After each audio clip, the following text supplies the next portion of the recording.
105.3 The Beat, the home of the world's most dangerous morning show, The Breakfast Club, man. It's DJ Loui Vee, and I'm in here with a superstar, a mega superstar, man. I got my guy Chance the Rapper in the building, man. What's going on with you? I'm good, man. I'm glad to be back in Atlanta. Yeah. Having a good day. You like it out here? Yeah, I love it out here. Some of your folks saying it was just too damn hot, though. Yeah, it is very hot out here. Hot Atlanta for you. Yeah. But no, it's just a beautiful space.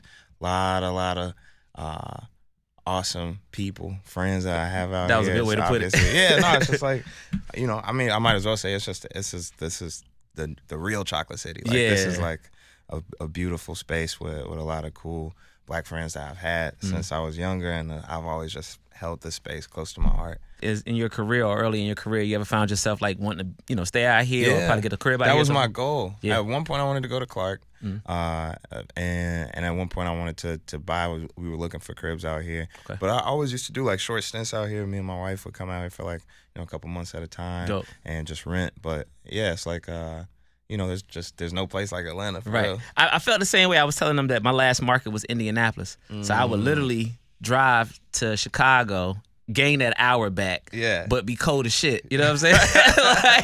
like unbearable cold, man. I don't see how you guys do it, man. No, it's actually uninhabitable. It's not meant for people to live there during the winter months. It's crazy. Do you still go back there? Or do you stay there still? Yeah, I still live in Chicago. Oh, wow. It's crazy, but it's also like I feel like you get not even used to it because I still be like it's too cold, but it's like, that's just what it is. And I can't imagine living somewhere like LA or Miami where they don't really get like snow, and it's like, so I that's what comes with Christmas. I don't know. I think it's supposed to be cold. I don't know. Too damn cold. Yeah, right. Let's jump into it, man. The Highs and Lows single featuring Joey Bada at radio and then video broadcast networks. Like, how you feel about it? What's going on with it? Man, it's been love. Like it's a great feeling to put out something so real and so honest and get so much love off of it. Yeah. And it's obviously different than a lot of records that's out right now. Yeah. And the fact that it's been climbing the charts and that it's been like getting, received well in all these different spaces is just raw to me. And it's like a song that I put a lot of,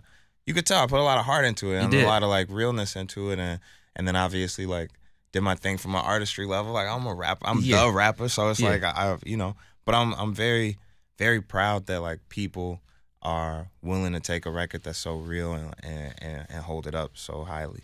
When you complete those records or when you're in the studio doing those type of records, like how do you find yourself in that space? Like what makes you be like, you know what, I'm gonna put this out first, not really caring if people receive it a certain way, but I saw a clip of Kendrick yesterday when the guy was crying at his concert. And he was like, that's the way you want people to feel. You kind of get what I'm saying? You want people to feel your music. So how do you get in that space when you're recording songs like that? So I have like a process. Like I'll listen to, there's a song called Process that I listen to by Samora Penderhughes. Okay. And I'll listen to that song. It's like a 7-minute song, so it gets me in a moment of like I have to focus. And then I got like 2 little monitors, like open on my notebook and just write. And I remember when I wrote that song, like you do as an artist, like you have to be willing to take a risk that people aren't gonna connect to what you put out, but you still got to be true to yourself. And so in the moment like that where I'm like, I love this song. Like this song is a classic forever thing type song, and it's true to me, and I hope people love it. But in this case, like regardless, I got to be true to myself. So it's like to drop it and have people like, respond the way they have. It's just been it's validating. Right. You know what I'm saying? I think being true to yourself can also be being true to your core fan base too. Yeah. Because they love you for being yourself. So that's a part of being yourself. You know what I mean? But also, like as artists or even just as human beings, like everybody grows, everybody goes through things, and like your fans or the people that support you or even your family and friends may know you as being a certain person, but you change, you grow, you go through different things that everybody's not necessarily like a part of that specific growth. And what people tend to still respect, though, even when you're going through that change, is like genuineness. Like if you're genuine, it's gonna be love. So talk to me about this performance, August 1st, Jimmy Fallon. How you feeling about that? I'm hyped, yo. You just low key announced it, but shout out to I'm about to. No, that's what's up for sure. Well, by the time this come out, everybody will probably already know. Next week is August 1st. So. You're right. So I'm going back on Jimmy Fallon. I haven't performed on the show in like I think 3 or 4 years, and that's my dog. Like like, and whenever we do our interviews or like the game stuff, like it's always like hilarious. Yeah. You know what I'm saying? But he's a funny guy. No, he is, and he's into like the same type of stuff I'm into. Like he Okay. likes games and like voice impressions and stuff like that. It's just like it's like a fun space to be in, but to go in there and do like what I do, which is I perform. Like when I get in a TV space, like I put a lot into the arrangement, I put a lot into the performance, into the direction of it.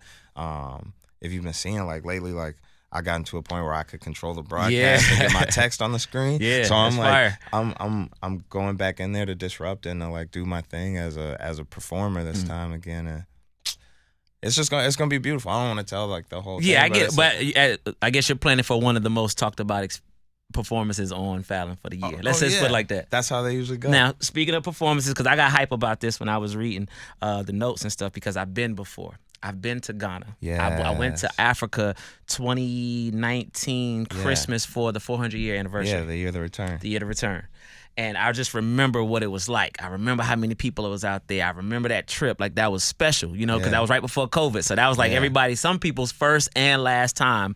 And I'm going back this year. Yes. So when I saw the announcement, I'm like, oh shit, like I'm coming to that. You know what I'm saying? So I already put my time in. I told him usually we got to be back on the 4th, but I said I would come back on the 8th. You know what I'm saying? For the top of the year. But the Ghana Black Star, the Black Star Square, like what are you gonna be doing for that? That's gonna be crazy. It's So me and Vic Mensa announced a couple weeks ago, or actually a week ago. Time is flying so fast. A week ago that we're gonna host the Black Star Line Festival, which is geared at creating a global moment of Black people from everywhere in one space, for people from the U.S., from the U.K., from the islands, from all over the globe. Black folks a moment at peace, at enjoyment, at dancing, singing, enjoying different cultural foods, like having a mass demonstration of ourselves. Like me and Vic just did like a crazy event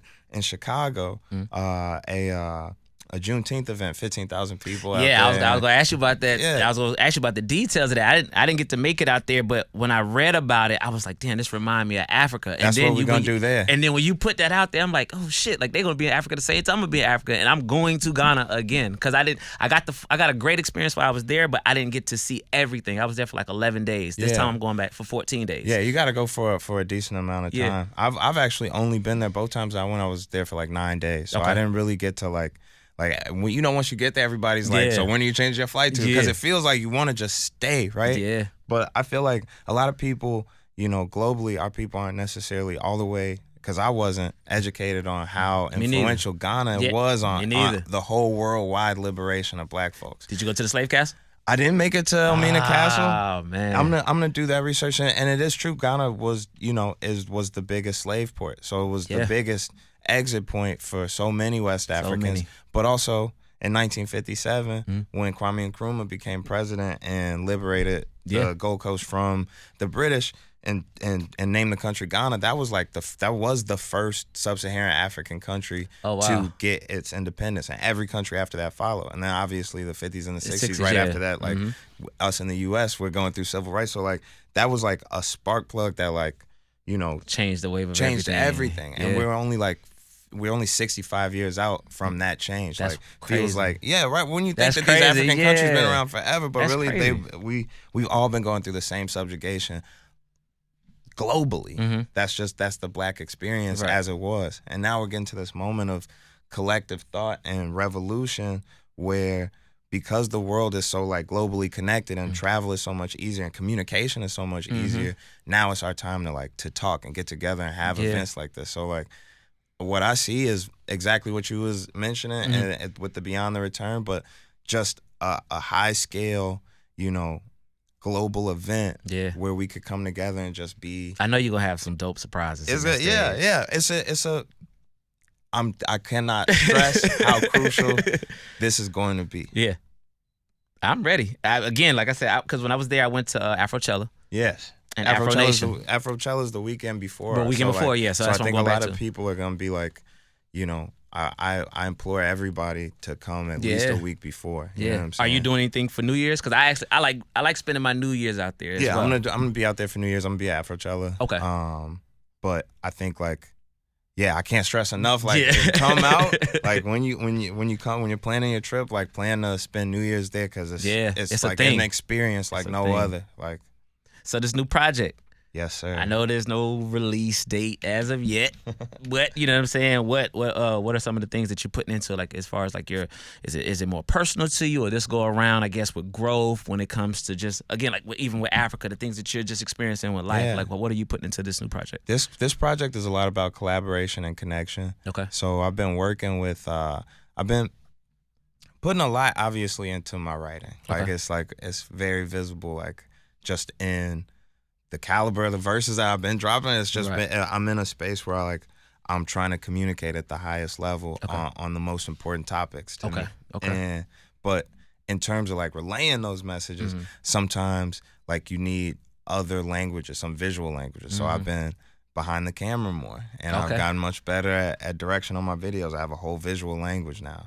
And then even further than that, I've been working with some of the world's top fine artists to like create physical pieces that represent my works. So like Child of God is, there's a cover art that people can see on their phone, but that's a photograph of this 12-foot tall painting that Nilo Pianga painted, who I met in Ghana. Or the Highs and Lows cover is photographed by Giannis David Gubinga from Gabon.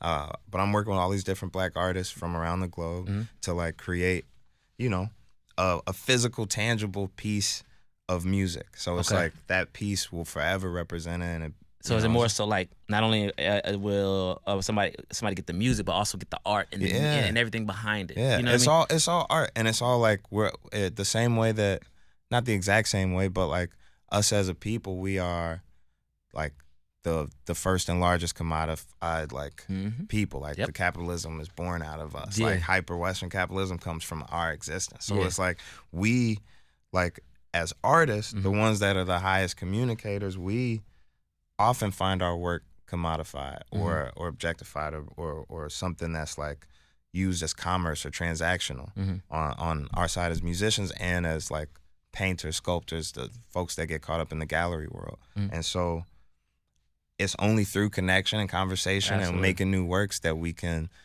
figure out the problem and move past it. So the same way that I'm working on, working with independent artists and trying to get liberation for musicians, I'm trying to do the same thing in the fine arts world, because we all the same. The same thing. It's all art. Now, let's talk about your BET performance. I was out there. You know what I mean? I didn't catch the performance, but I was out in LA. You know what I'm saying? Like, what did you think about this year? I guess being like the first year everybody was back outside. You know what I mean?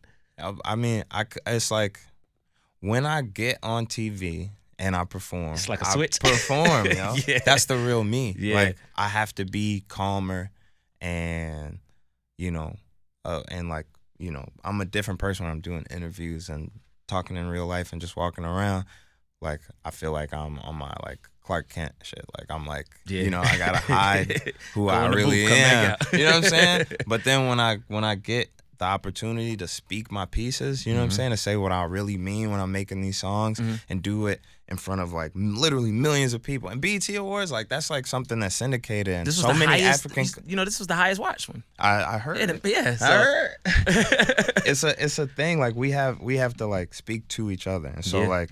I was so proud to be able to open up that song. I typically do, like, when I release a song, it comes out on the late night show. I debut it performance-wise on the late night show because I'm good at performing and I could reach a whole bunch of people at once. And I wanted to specifically do the BET Awards for it because I knew that was a space that all our eyes would be at the same time. And to be in a space with so many legends, gospel legends, jazz legends, blues, obviously hip hop. Like Diddy was honored that night. Like that was major. Like I said, and I actually wanted to go to the show, but I'm just not a big fan of award shows sitting in the crowd on that side of it. You kind of get what I'm saying? It's just like a long process. No, it is. But But that's the thing about the BET Awards is it's such a specific award show. It is. So it's the people you see, the interactions that you have, the jokes that are made, especially when the camera's off. Yeah, exactly. Like when they doing a little in between joints. Yeah. It's just that is our night though. And BET Africa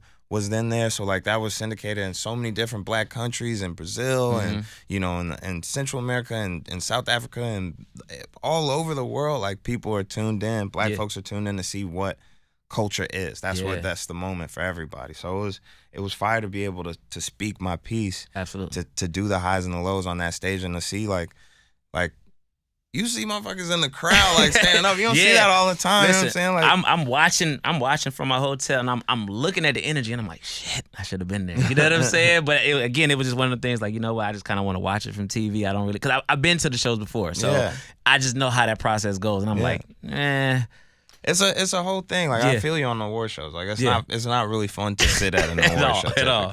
Unless you got something going on and you're involved. involved. But it's BET Awards. Like Mariah Carey performed out of nowhere. That's what I'm saying. Kanye came out on stage out of nowhere. It's like you just there. It's BET Awards. That was one that I was like, we gotta go to. Yeah. So just before we wrap up, just being in the space that you're in now. Yes, sir. Like the growth to where you are, like the time you took off from doing. That's crazy. I see the wristband. Yeah. I got mine made out there too. I literally just got back from West Africa. Like, I got mine made out there too. Yeah. I got me, my brother, and my sister one made. So that's crazy. But just being in the space that you're in now, like where do you see yourself evolving to? Like I'm not gonna say what's next, but what are you becoming now? You know what I'm saying? Because you're just in a different space than you were, let's just say a year ago, 2 years ago. Or did the pandemic have something to do with that? I think what is going on is I'm taking account for all my thoughts as opposed to some of them. Okay. So I'm recording what's going on in my life rather than like, you know,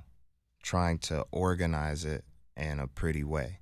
So like the artistry is coming out in the beauty of just who I naturally am and how gifted I am as a writer. So as opposed to like trying to make a story that sounds cool or making a story that, you know, that I think applies to you, I'm telling my story in the exact way that I want to and rapping it how I want to. And I'm the rapper. Like exactly. I'm the only one that can do it this way. So in doing that, it's been successful. It's been love. It's been support. I've been able to reconnect with fans. I've been able to like, you know, to get back in conversation has been the key to everything I've been doing. And so I feel like what we could look forward to is like, you know, the project that everybody's been missing, the growth that everybody's been missing, the conversation that everybody's been missing, and it's gonna be one of those.